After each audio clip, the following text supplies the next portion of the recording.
Hello hi dear friends, അത് നമ്മുടെ ഓണം സീരീസിൻ്റെ മറ്റൊരു അധ്യായം എന്ന് തന്നെ പറയാം അല്ലേ.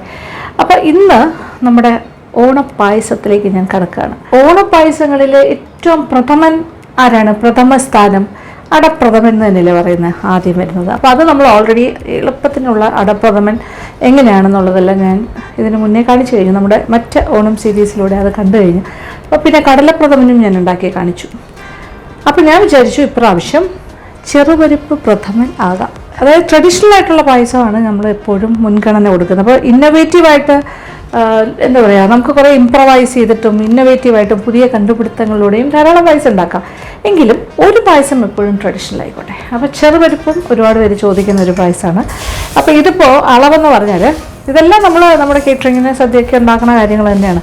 അളവും ഓൾമോസ്റ്റ് സെയിം ആണ് ഞാൻ നിങ്ങൾക്ക് പറഞ്ഞു തരുന്നത്. ഇത് 1/4 കിലോ ചെറുപരിപ്പ്, തൊലിയെല്ലാം കളഞ്ഞ് സാധാരണ വാങ്ങാൻ കിട്ടില്ലേ സ്പ്ലിറ്റ് മൂങ് ദാൽ, അത് ഒരു ആദ്യമേ കഴുകുന്നില്ല, ഇത് വറുത്തിട്ട് കഴുകാം.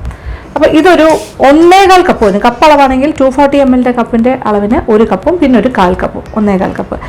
Kilo കണക്കാണെങ്കിൽ 1/4 kilo. അപ്പോൾ 1/4 കിലോയ്ക്ക് ഞാനിവിടെ 3/4 കിലോ ശർക്കരയാണ് ഉപയോഗിക്കുന്നത്. 3/4 കിലോ ശർക്കര അത് നന്നായിട്ട് പൊടിച്ച് വെച്ചിട്ടുണ്ട്. ഓക്കെ, അത് ഉരുക്കണം, ഈ കാര്യങ്ങളൊക്കെ ചെയ്യും. ഓക്കെ, ആദ്യം വറുക്കുക.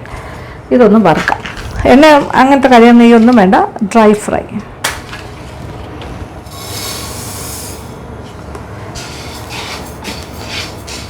ഒരുപാട് നിറമൊന്നും മാറണ്ട, നമ്മൾ ജസ്റ്റ് വറുത്തെടുക്കുക ചെറുതായിട്ട്. ലൈറ്റൊരു കളർ ഡിഫറൻസ് വരുമ്പോൾ തന്നെ പാകത്തിന് മൂത്തുമെന്ന് മനസ്സിലാവും. പക്ഷെ കൈ എടുക്കാണ്ട് ഇളക്കുക. കാര്യം എന്താ വെച്ചാൽ എല്ലാം ഒരുപോലെ ഈവനായിട്ട് ഫ്രൈ ആയി വരണം.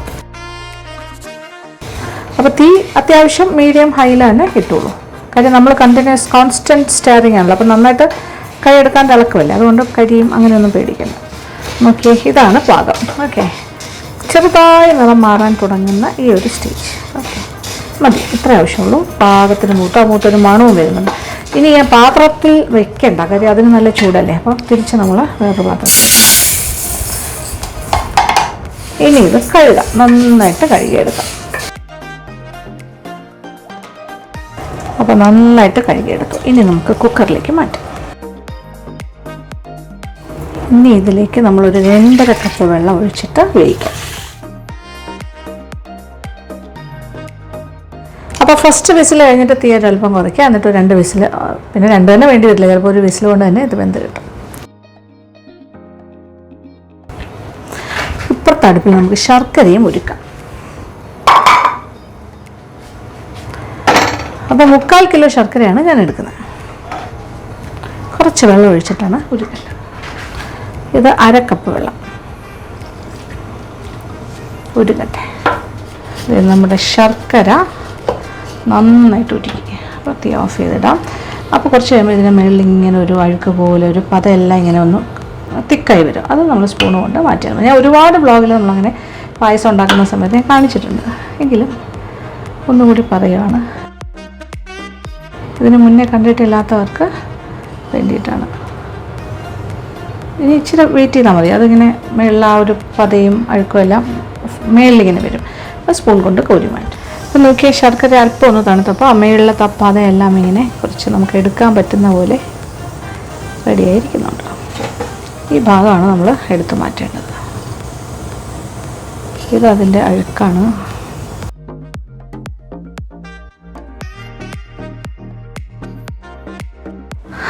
നമ്മളുടെ പയറെല്ലാം നന്നായിട്ട്, അതായത് ചെറുപരിപ്പ് നന്നായിട്ട് വെന്ത് കഴിഞ്ഞു. വിസിലൊക്കെ കംപ്ലീറ്റ്, അതായത് ഒരു ഫുൾ വിസിൽ, 2, പിന്നെ തീ കുറച്ചിട്ട് മീഡിയം ഫ്ലെയിമിൽ 2 വിസിൽ, അത്രയേ ഉള്ളൂ. കറക്റ്റ് വറ്റിയിരിക്കണം. നോക്കിയേ, കറക്റ്റായിട്ട് വെന്തിരിക്കുകയാണ്. ഇനിയാണ് നമ്മുടെ ഇത് ചിലപ്പോഴൊക്കെ ഒന്ന് ഉടച്ചെടുക്കാം. ഒരുപാടില്ല, അത് ഉടഞ്ഞ് തന്നെ ഇരിക്കുന്നത്. ഇനി ഇത് ഉരുളിയിലേക്ക് മാറ്റാം. ഈ ഉരുളി കാണുമ്പോൾ തന്നെ എന്ത് സന്തോഷമാണെന്ന് അറിയാമോ? ഒരു ഭയങ്കര ഒരു ഐശ്വര്യമല്ലേ ഉരുളി എന്ന് പറഞ്ഞാൽ. നമ്മുടെ പ്രത്യേകിച്ച് ഫെസ്റ്റിവൽ സീസണൊക്കെ ആകുമ്പോൾ ഉരുളിക്ക് ഭയങ്കര മാർക്കറ്റ് വാല്യൂ ആണ്, ഡിമാൻഡ്. അപ്പോൾ ശർക്കര ആ മേളത്തെ അഴുക്കെല്ലാം മാറ്റി വെച്ചു. ഇനി നമ്മൾ അരിപ്പയിൽ കൂടി അരിച്ചൊഴിച്ചാൽ മതി. അപ്പോൾ ഈ 2 കാര്യങ്ങളും ഉരുളിയിലേക്ക് മാറ്റും. ശർക്കര പാനി ഇങ്ങനെ അരിച്ച് ഒഴിക്കും. അപ്പോൾ ബാക്കി കല്ല് മണ്ണ് മുതലായ ബാക്കി അഴുക്കെല്ലാം ഈ അരിപ്പയിലൂടി ക്ലിയറായി കിട്ടും. തീ ഒന്ന് കുറച്ചിടുകയാണ് ഈ സമയത്ത്. പിന്നെ നമ്മൾ എല്ലാ കാര്യങ്ങളും ഒന്ന് ഫിക്സ് ചെയ്തിട്ട് തീ അല്പം കൂട്ടും. ഇഷ്ടംപോലെ അഴുക്കെല്ലാം ഉണ്ട് ശർക്കരയിൽ. അപ്പോൾ നമ്മുടെ ചെറുപരിപ്പിനെ ഇങ്ങനെ നല്ല രീതിയിലൊന്ന് മിക്സ് ചെയ്ത് മാഷ് ചെയ്തെടുക്കുക. അപ്പോൾ കുറച്ച് ഇങ്ങനെ കാണാനും പറ്റും, നന്നായിട്ട് അടഞ്ഞു കിട്ടുകയും ചെയ്യും. നന്നായിട്ട് വെന്തിട്ടുണ്ടല്ലോ. അപ്പോൾ കംപ്ലീറ്റ് പറ്റിയാൽ പോലും നമുക്കിങ്ങനെ മാഷ് ചെയ്യാനായിട്ട് വെള്ളം ചേർക്കണം എന്നുണ്ടെങ്കിൽ ഒരല്പം വെള്ളം ചേർത്തിട്ട് മാഷ് ചെയ്തിട്ട് ഈ ശർക്കരയുടെ കൂടെ ചേർത്താൽ മതി.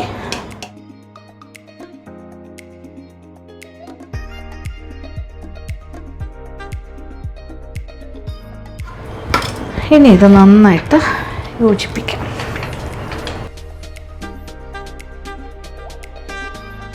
അങ്ങനെ നന്നായിട്ട് നമ്മുടെ ഉരുക്കിയ ശർക്കരയും ചെറുപരിപ്പ് വേവിച്ചതും കൂടി യോജിപ്പിക്കണം. അടുപ്പ് കത്തിച്ചിട്ടുണ്ട്, ഞാൻ ചെറിയ തീയിലിട്ടിരിക്കുക. ഇനി നല്ലൊരു തിള വരട്ടെ. ചിലപ്പോൾ തോന്നില്ലേ, ഒരു 1/4 കിലോ ചെറുപരിപ്പിന് 3/4 കിലോ, അതായത് ഇരട്ടി അല്ലേ, അത്രയും വേണമെന്ന് തോന്നും. പക്ഷെ അത്രയും വേണം, അതാണ് അതിൻ്റെ കറക്റ്റ് പാകം. ആ തേങ്ങാപ്പാലും എല്ലാം ചേർന്ന് വരുമ്പോൾ നമുക്ക് നല്ലൊരു ചെറുപരിപ്പ് പായസമല്ലേ വേണ്ടത്. അപ്പോൾ അത്രയും തന്നെ ശർക്കര ചേർക്കണം. പിന്നെ ഇത് നന്നായിട്ടൊന്ന് തിളയ്ക്കട്ടെ. തിളച്ചിങ്ങനെ നല്ല വരട്ടിയെടുക്കുക എന്നുള്ള. അപ്പോൾ തിളച്ച് കഴിയുമ്പോൾ നമ്മൾ ഒരു കാര്യം ചെയ്യണം. ചവ്വരി ഞാൻ കടലപ്രഥമൻ്റെ കാര്യത്തിൽ ഞാൻ പറഞ്ഞിരുന്നു. ഇതിപ്പോൾ 50 ഗ്രാമാണ് ചവ്വരി കുതിർത്ത് വെക്കേണ്ട, സെപ്പറേറ്റ് ആയിട്ട് വേവിച്ചും വെക്കേണ്ട. അല്ലാണ്ട് കഴുകിയെടുത്ത് ആ സമയമാകുമ്പോൾ കഴുകിയെടുത്ത് അതിനകത്തേക്ക് ചേർക്കുക. അപ്പോൾ ഈ ഒരു ശർക്കരയും ചെറുപരിപ്പും കൂടിയുള്ള ആ ഒരു മിക്സിങ്ങിനെ തിളച്ച് തുടങ്ങുന്ന സമയത്ത് ഇട്ട് കൊടുത്താൽ ഇതിൻ്റെ കൂട്ടത്തിൽ കിടന്ന് ചവ്വരിയും പാകത്തിന് വെന്ത് കിട്ടും. ചവ്വരി വേഗില്ല എന്നൊരു പേടിയേ വേണ്ട. ശർക്കരയിലിട്ട സാധാരണ അങ്ങനെ പറയാറുണ്ട്, നമ്മൾ മധുരത്തിലിട്ടാലൊന്നും ഇത് വേഗില്ല എന്ന്. പക്ഷേ ഇത് വേഗം. നമ്മൾ പ്രത്യേകിച്ച് വേഗിച്ച് ഇതിനകത്ത് ഇട്ട് കഴിഞ്ഞാൽ ഓവർ കുക്ക്ഡായിട്ട് അത് ഭയങ്കരമായിട്ട് എന്താ പറയുക, നമ്മുടെ പായസം ഭയങ്കരമായിട്ട് തിക്നെസ് കൂടി ഒരു ഓവർ കൊഴുത്ത് ആ രീതിയിലേക്ക് മാറും. അതൊരു സുഖം ഉണ്ടാവില്ല. ചെറുതായിട്ട് തിള വന്ന് തുടങ്ങുന്നു. അപ്പോൾ നല്ലൊരു തിള വരുമ്പോഴാണ് ഞാൻ ചവ്വരി കഴുകി അതിനകത്തിടും. അത്രേ ഉള്ളൂ. പിന്നെ അതിൻ്റെ കൂടെ കിടന്നിട്ട് ഇങ്ങനെ വേഗം അവസാന ഘട്ടം എത്തുമ്പോഴും നമ്മൾ തേങ്ങാപ്പാലൊക്കെ ഒഴിച്ച് 1-ാം പാൽ ഒഴിക്കുന്ന സമയം നമുക്ക് തോന്നും ചവ്വരി അങ്ങനെ കംപ്ലീറ്റ് ആയിട്ട് വെന്തിട്ടില്ല എന്നൊരു ഫീലിംഗ് ഉണ്ടാവും. പകുതി ട്രാൻസ്പെറൻറ്റും പകുതി കല്ലിച്ച പോലെ തോന്നും. പക്ഷെ അതൊന്നും പേടിക്കണ്ട. അത് വാങ്ങി വെച്ച് കഴിഞ്ഞാൽ ഉരുളിയിലിരുന്നോ അല്ലെങ്കിൽ പാത്രത്തിലിരുന്നോ അത് സ്വന്തമായിട്ട് ബാക്കി വേഗം കൂടി വെന്തോടും. നമ്മൾ പേടിക്കേ വേണ്ട. കഴിക്കുന്ന സമയത്ത് കറക്റ്റ് വേഗിൽ കിട്ടും ചവ്വരി. എന്നാൽ ഒരുപാട് കുഴഞ്ഞു പോവില്ല. നേരത്തെ വേവിച്ചിട്ടാൽ കുഴഞ്ഞ മാതിരിയാകും. നല്ല തിളവത്ത് മുടക്കി ഇതേ നോക്കി രണ്ടും കൂടി ചേർന്നിട്ടേ നന്നായിട്ട് ഇളയ്ക്കുന്നു. ഇനി ഞാൻ ഇച്ചിരി തീ കുറച്ചിട്ട് പോയി ചവ്വരി കഴുകി വരാം. നേരെ ഇതിനകത്തേക്ക് ഇടുന്നു.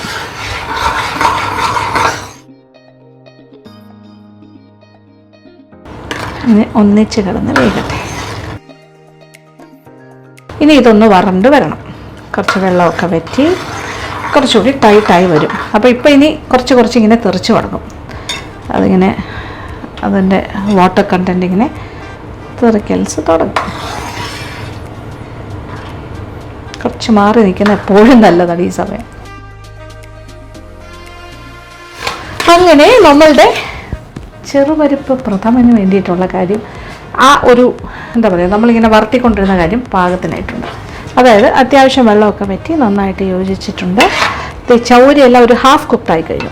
ഇനി നമ്മൾ തേങ്ങാപ്പാലൊക്കെ ഒഴിച്ച് വീണ്ടും തിളപ്പിക്കുമല്ലോ, അന്നേരം വീണ്ടും അത് വെന്തുകൊണ്ടേയിരിക്കും. അപ്പോൾ ഈ സ്റ്റേജിൽ ഇച്ചിരി നെയ്യ് ചേർക്കാം. എല്ലാം കൂടി ടോട്ടൽ 100 grams ഓഫ് നെയ്യാണ് നമ്മൾ ചേർക്കാൻ വേണം. 100 gram. അതിൽ ആദ്യത്തെ ഇൻസ്റ്റാൾമെൻറ്റ് ഇപ്പോൾ ആയിക്കോട്ടെ. ഏകദേശം ഒരു 1.5 tablespoon നെയ്യ് ഒഴിച്ചു. ഇനി നെയ്യ് ഒരുപാടിട്ട് വരട്ടി ആ നെയ്യ് കംപ്ലീറ്റ് അങ്ങ് കയറി പോയിട്ട് കാണാൻ പറ്റാത്ത രീതിയിലാക്കണ്ട. അതിന് മുന്നേ തന്നെ നമുക്ക് തേങ്ങാപ്പാൽ ഒഴിച്ച് തുടങ്ങാം. അപ്പോൾ ഇത് ഒരു ഫസ്റ്റ് റൗണ്ട് ഓഫ് നെയ്യ് ഒഴിച്ചിട്ട് ഒന്ന് യോജിച്ച് കിട്ടിയാൽ മതി. അത്രേ ആവശ്യമുള്ളൂ. അപ്പോൾ ആ നെയ്യുടെ സ്വാദിങ്ങനെ മുന്നിൽ തന്നെ നിൽക്കും. ഒരുപാട് സമയം നമ്മൾ പിന്നെ ഇട്ടിരിക്കുന്നില്ല. ഇനിയാണ് തേങ്ങാപ്പാൽ. ഓക്കെ, ആദ്യം മൂന്നാം പാൽ ഏകദേശം ഒരു 2.5 കപ്പ് ഒഴിക്കും. 3-ാം പാലെന്ന് പറഞ്ഞാൽ ഏറ്റവും കട്ടി കുറഞ്ഞ പാലാണ്. അപ്പോൾ ഞാൻ തവി ഒന്ന് മാറ്റിയിട്ടുണ്ട്, ചട്ടുകത്തിലേക്ക് മാറി. ടൈം ഇത് നന്നായിട്ട് കംപ്ലീറ്റായിട്ട് യോജിപ്പിച്ചെടുക്കണം. അങ്ങനെ 3-ാം പാല് കംപ്ലീറ്റായിട്ട് ഒഴിച്ച് കഴിഞ്ഞു. ഇനി ഇത് നന്നായിട്ട് തിളക്കട്ടെ. അപ്പോൾ നന്നായിട്ട് യോജിപ്പിക്കുകയും ചെയ്തു. ഇനി നന്നായിട്ട് തിളച്ച് അത് കുറുകണം. അപ്പോൾ ഇങ്ങനെ എന്താ പറയുക, കുറച്ച് വറ്റി കുറുകി നല്ല തിക്കായി വരുമ്പോൾ നമ്മൾ 2-ാം പാൽ ഒഴിക്കുന്നു. 2-ാം പാൽ ഇതിനെക്കാട്ടിലും കുറച്ചുകൂടി കട്ടിയുള്ള പാലാണല്ലോ. അപ്പോൾ അത് ഈ സ്റ്റേജസിലെല്ലാം തന്നെ നമ്മുടെ ചൗരിയും കൂടി ഈ പ്രോസസ്സിൽ കിടന്ന് വേഗമാണ്. അതും കഴിഞ്ഞിട്ടാണ് ഫൈനൽ നമ്മൾ എടുക്കുന്നതിന് തൊട്ട് മുന്നെയാണ് നമ്മൾ 1-ാം പാൽ, നല്ല കട്ടിയുള്ള 1-ാം പാൽ ഒരു കപ്പോളം എടുത്ത് വയ്ക്കുക. ഇതെല്ലാം ഇവിടെ റെഡിയാണ്. ഇനി നമ്മൾ 1 by 1 ചെയ്താൽ മതി. ഇനി തീ കൂട്ടി കൊടുക്കാം. നന്നായിട്ട് തിളച്ച് കുറുകണം. അങ്ങനെ 3-ാം പാലും ഏതാണ്ട് വറ്റി കുറുകി സെറ്റായി വന്നു. ഇനി 2-ാം പാൽ ഒഴിക്കാൻ സമയമായി. ഇതേ നോക്കിക്കോ, നല്ല കൊഴുത്ത് നന്നായിട്ട് വന്നിട്ടുണ്ട്. ഇനി നമ്മളുടെ 2-ാം പാലെന്ന് പറയുമ്പോൾ 3-ാം പാലിനെയും കാട്ടിലും അല്പം കൂടി കട്ടി ഉണ്ടാകും. അപ്പോൾ അതിനി ഒരു 2 കപ്പ് ഒഴിക്കും.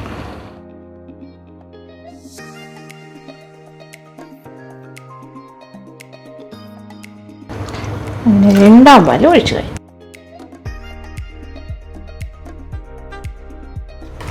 ഇപ്പോൾ പായസത്തിൻ്റെ നിറം കുറച്ച് ലൈറ്റായി വരും. മറ്റു ഡാർക്കായിട്ടുള്ളൊരു ശർക്കര കളർ മാറി കുറച്ച് കളർ കുറഞ്ഞ് ലൈറ്റർ ഷെയ്ഡായിട്ട് വരും. അത് പാലൊഴിക്കുന്നതിനനുസരിച്ചിട്ടാണ്. ഇനി ഇതിപ്പോൾ നല്ല കുറച്ച് ലൂസായില്ലേ വീണ്ടും. അപ്പോൾ ഇത് നന്നായിട്ട് തിളച്ച് കുറുകി എന്താ പറയുക, കൊഴുത്ത് വരും. അത് കഴിഞ്ഞാൽ പിന്നെ നമ്മളൊരു കപ്പ് 1-ാം പാൽ മാത്രം ഒഴിക്കുന്നു, നല്ല കുറുക്കിയ 1-ാം പാൽ. അത് കഴിഞ്ഞാൽ പിന്നെ ഏലക്കാപ്പൊടി, പിന്നെ നെയ്യിൽ കുറച്ച് അണ്ടിപ്പരിപ്പ് കിസ്മിസൊക്കെ വറുത്തിടാം. ഇതിൽ തേങ്ങ വേണമെങ്കിൽ ചെറിയ കഷ്ണങ്ങളായിട്ട് അരിഞ്ഞിട്ട് അതും വറുത്തിടാം. അത് ഓരോരുത്തരുടെ ഇഷ്ടമാണ്. അങ്ങനെ നമ്മളുടെ 2-ാം പാലും കുറുകി നല്ല കൊഴുത്ത് വന്നു കഴിഞ്ഞു. നോക്കി, പിന്നെ തിളച്ച് മീഡിയം ഫ്ലെയിമിലിട്ടിരിക്കുമായിരുന്നു. നന്നായിട്ട് തിളച്ച് കുറുകി വന്നു. ചൗരി വെന്തുകൊണ്ടേയിരിക്കുന്നു. അതിൻ്റെ ഒരു 1/4 വേവ് ആയിക്കഴിഞ്ഞു. ഓക്കെ, 2-ാം പാലും എല്ലാം നല്ല കുറുകി കൊഴുത്ത് വന്നിരിക്കുന്ന സീൻ. ഇനി നമ്മൾ നല്ല തിക്ക് 1-ാം പാൽ ഒഴിക്കും. 1-ാം പാൽ ഒഴിച്ച് കഴിഞ്ഞാൽ ജസ്റ്റ് ഒന്ന് ചൂടായാൽ മതി, തിളക്കേണ്ട ആവശ്യമില്ല. ഇപ്പം നോക്കിയാൽ നല്ല കറക്റ്റ് കളറായിട്ട് മാറി. ഇനി തിളക്കേണ്ട ആവശ്യമില്ല, ഒന്ന് ചൂട് കയറിയാൽ മതി. ഇപ്പോഴാണ് ഒരു പ്രഥമൻ്റെ ആ ഒരു കളറിലേക്ക് മാറിയത്. തിള പൊട്ടാൻ തുടങ്ങുന്നു. ഓഫ് ചെയ്യാം. ഇനി ഈ ചൂട് അത് മെയിൻറ്റെയിൻ ചെയ്തിട്ടുണ്ടാവുമല്ലോ, ഈ ഉരുളിയിൽ തന്നെ വെച്ചേക്കുക.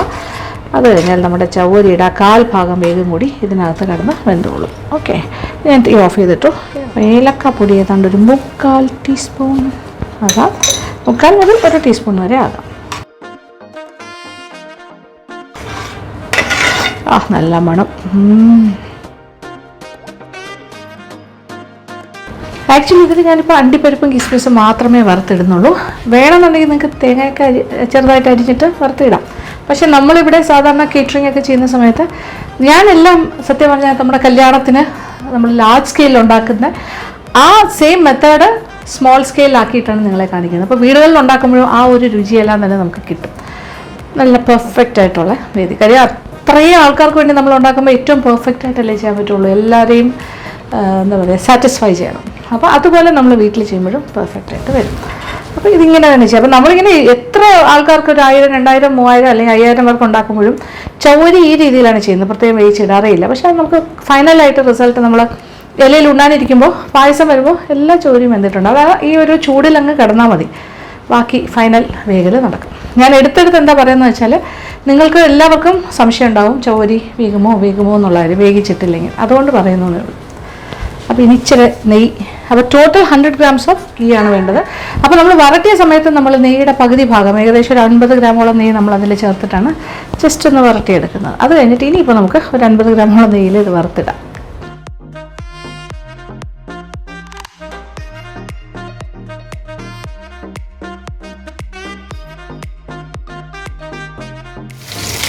അണ്ടിപ്പരിപ്പെല്ലാം നമ്മളുടെ ഇഷ്ടത്തിനിടാം. 25 or 50 ഗ്രാം. ഓക്കെ, ആദ്യം അണ്ടിപ്പരിപ്പ് ഒരു ചെറുതായിട്ട് വാടി തുടങ്ങുമ്പോൾ നമുക്ക് മുന്തിരിങ്ങയും കൂടി ചേർക്കാം. കിസ്മിസ്.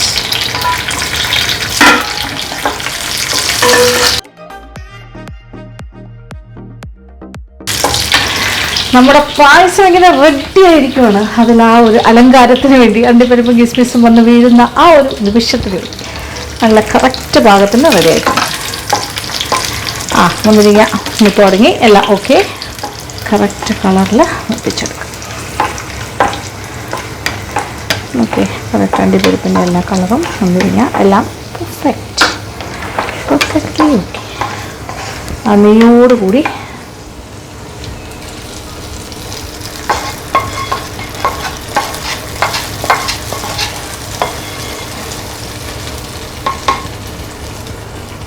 അങ്ങനെ ഓണം സ്പെഷ്യൽ നമ്മളുടെ ആദ്യത്തെ പായസം റെഡി. പ്രഥമനായിട്ട് നമ്മൾ ഇപ്രാവശ്യം LN വ്ളോഗ്സിൽ നിങ്ങളുടെ ഓണം സീരീസിൽ ഓണസദ്യയുടെ പ്രഥമനായിട്ട് ഞാനിപ്പോൾ ചെറുപരിപ്പ് പ്രഥമനാണ്. ഓക്കെ, എല്ലാം വറുത്തിട്ട് എല്ലാം കഴിഞ്ഞു. ഇനി ഒന്ന് ഇളക്കാൻ പോവാണേ. നെയ്യൊക്കെ ഇങ്ങനെ ഫ്ലോട്ട് ചെയ്ത് കിടക്കുന്നു. ഓക്കെ, ആഹാ, കൺസിസ്റ്റൻസി കാണുന്നുണ്ടല്ലോ. So nice. ഇതാണ് പാകം. എല്ലാം കറക്റ്റായിട്ടുണ്ട്. ഇനി ആ ചൂടിൽ കിടന്ന് ചൗരി ഓൾമോസ്റ്റ് എല്ലാം കുക്ക്ഡായി കഴിഞ്ഞു. ഇനി കുറച്ച് വേവിൻ്റെ ഒരു ചെറിയൊരു കാര്യം മാത്രമേ ഞാൻ കാണുന്നുള്ളൂ. അതും ഈ ഒരു ചൂടിൽ തന്നെ കിടന്ന് നന്നായിട്ട് നമ്മൾ കുടിക്കുന്ന സമയമാകുമ്പോൾ അത് പാകമായിരിക്കും. നമുക്ക് ഇലയില വിളമ്പുമ്പോഴുമല്ല. എനിക്ക് സത്യം പറഞ്ഞാൽ കഴിക്കാൻ തോന്നുന്നു. ഓക്കെ, ആഹാ,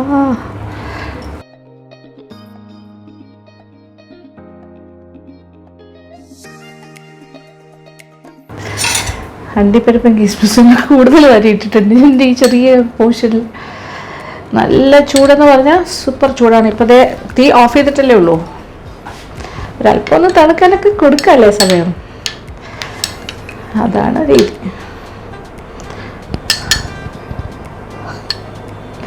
ചൂട്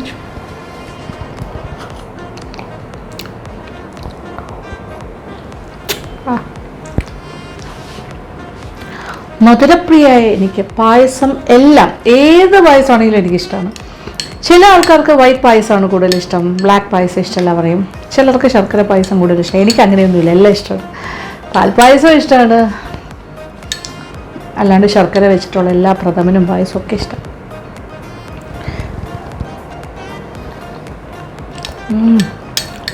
വെരി വെരി ടേസ്റ്റി. എന്തായാലും ഓണക്കാലമാകുന്നതിന് മുന്നേ തന്നെ ഞാൻ പായസം എല്ലാം കഴിച്ചു തുടങ്ങിയിരിക്കുവാണ്. നിങ്ങളിത് കാണുന്നത് ഓണക്കാലത്ത് തന്നെയാണ്. നിങ്ങളിത് ഉണ്ടാക്കുന്നതും ഓണ ദിവസത്തിൽ തന്നെ ആയിരിക്കുമല്ലോ. ഓണം നിങ്ങൾ നന്നായിട്ട് സെലിബ്രേറ്റ് ചെയ്യുന്ന കാണുന്നതാണ് എൻ്റെ ഏറ്റവും വലിയ സന്തോഷം. ഇത് കറക്റ്റ് മധുരമൊക്കെ പാകണം കേട്ടോ. ഈ അളവ് ഒട്ടും തെറ്റിക്കേണ്ട. ഇത് അതേപോലെ തന്നെ ഫോളോ ചെയ്യുക, നിങ്ങൾക്ക് സെയിം റിസൾട്ട് കിട്ടും. ഈ ടേസ്റ്റ് എനിക്ക് ആസ്വദിക്കുമ്പോൾ നിങ്ങളോട് പറയാനല്ലേ പറ്റുള്ളൂ. നിങ്ങൾക്ക് തരണം എന്ന് ആഗ്രഹമുണ്ട്, പറ്റുന്നില്ല. അപ്പം നിങ്ങൾ അതേപോലെ ചെയ്തിട്ട് സെയിം ആയിട്ടുള്ളൊരു ടേസ്റ്റ് നിങ്ങളും ആസ്വദിക്കുക. അതാണ് എനിക്ക് പറയാനുള്ളത്. അപ്പോൾ എന്തായാലും സന്തോഷം. കമൻറ്റ് ബോക്സിലേക്ക് വരിക. നിങ്ങളുടെ എല്ലാ അഭിപ്രായങ്ങളും ഒക്കെ മെസ്സേജസൊക്കെ എനിക്ക് അയക്കുക. അവിടേക്ക് വളരെ വളരെ സന്തോഷം. ഇത്രയും സപ്പോർട്ട് ചെയ്യുന്നതിന് താങ്ക് യു സോ മച്ച്. പിന്നെ എന്താ പറയേണ്ടത്, നിങ്ങളുടെ ഫ്രണ്ട്സുമായിട്ടൊക്കെ ഇതിൻ്റെ വീഡിയോ ലിങ്ക് ഷെയർ ചെയ്യണമെന്നെങ്കിൽ ഷെയർ ചെയ്യാം. പിന്നെ അത് കഴിഞ്ഞിട്ട് LN വ്ളോഗ്സ് എന്നുള്ള നമ്മുടെ യൂട്യൂബ് ചാനൽ ആദ്യമായിട്ട് കാണുന്നവരാണെങ്കിൽ സബ്സ്ക്രൈബ് ചെയ്തിട്ടില്ലെങ്കിൽ, ഇഷ്ടമായിട്ടുണ്ടെങ്കിൽ please do subscribe and be part of LN vlogs YouTube family. അപ്പോൾ thank you so much. Thank you for watching and keep on watching Lakshmi Nair vlogs.